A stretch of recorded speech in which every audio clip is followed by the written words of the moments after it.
2021년 1월 6일 수요일의 경제 뉴스를 읽겠습니다.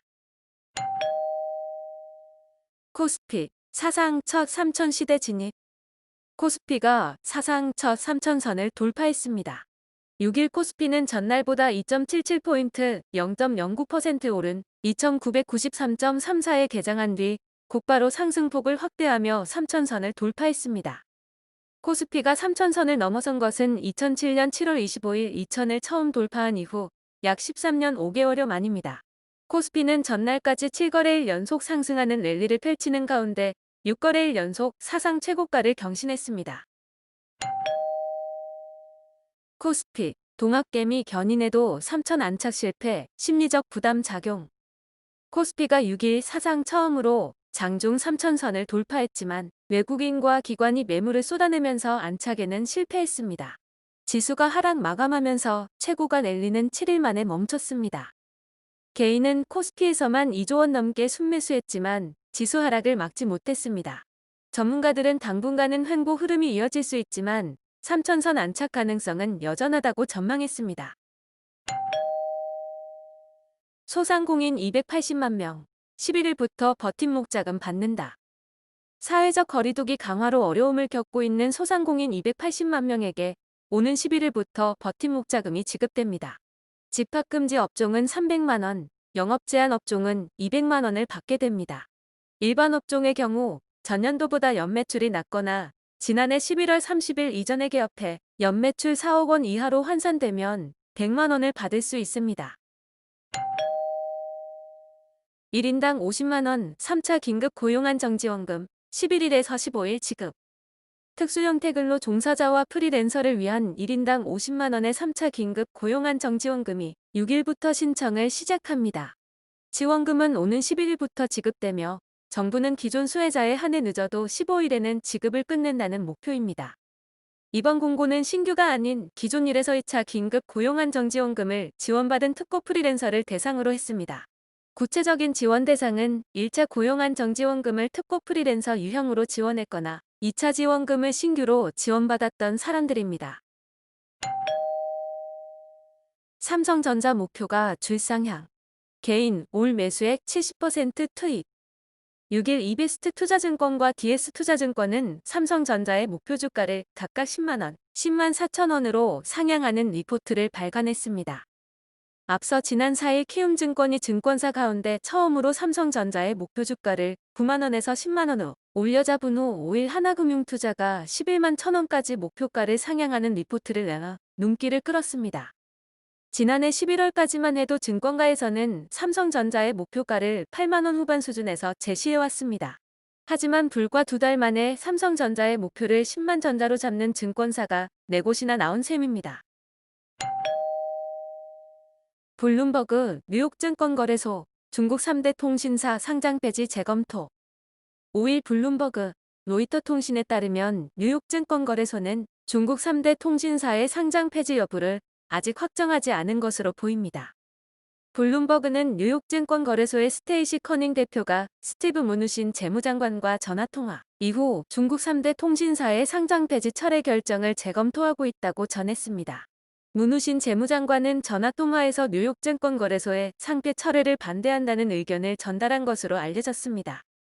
도널드 트럼프 대통령의 행정명령에 따라 중국 3대 통신사의 상폐를 밀어붙일 수 있다는 얘기입니다.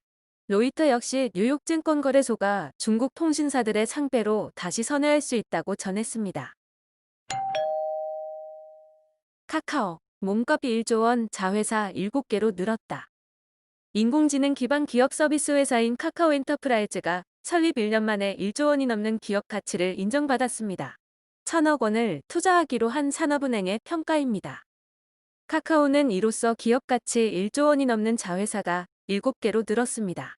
카카오 엔터프라이즈는 이번 투자를 바탕으로 국내 정보기술 서비스 시장에서의 지위를 확고하게 다진다는 전략입니다. KT 이어 LG U 플러스도 3만 원대 요금제 출시. 새해 5G 요금제 대전. 이동통신 3사가 최근 최대 3만 원대 5G 요금제를 잇따라 출시하며 지지부진한 5G 가입자 확보 경쟁에 박차를 가하고 있습니다.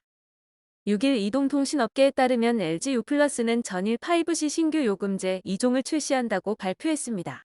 앞서 KT는 지난해 10월 업계 최초로 5G 중저가 요금제 5G 세이브와 5G 심플 2종을 출시했습니다. SK텔레콤도 조만간 중저가 5G 요금제를 내놓을 계획입니다. 대한항공 코로나19 상황 감안해 마일리지제 개편 2년 연기. 대한항공은 코로나19 장기화에 따른 항공여행 제한으로 고객들의 마일리지 사용이 어려워짐에 따라 개편된 스카이패스 제도의 시행 시한을 2년 늦추기로 했습니다. 이와 함께 우수회원 자격 취득 조건도 넓혀 혜택 대상을 늘리는 한편 올해 만료되는 마일리지 유효 기간을 1년 연장합니다. 현대, 기아차, 미국서 선방. GM, 도요타보다 잘 버텼다. 현대 기아자동차가 지난해 코로나19 사태로 크게 위축된 미국 시장에서 선전한 것으로 나타났습니다. 투싼 팰리세이드 등 SUV의 인기에 힘입어 주요 브랜드 중 전체 판매량 감소폭이 가장 작았습니다. 현대 기아자동차의 판매량을 합하면 전년 대비 7.6% 감소한 122만 4,816대입니다.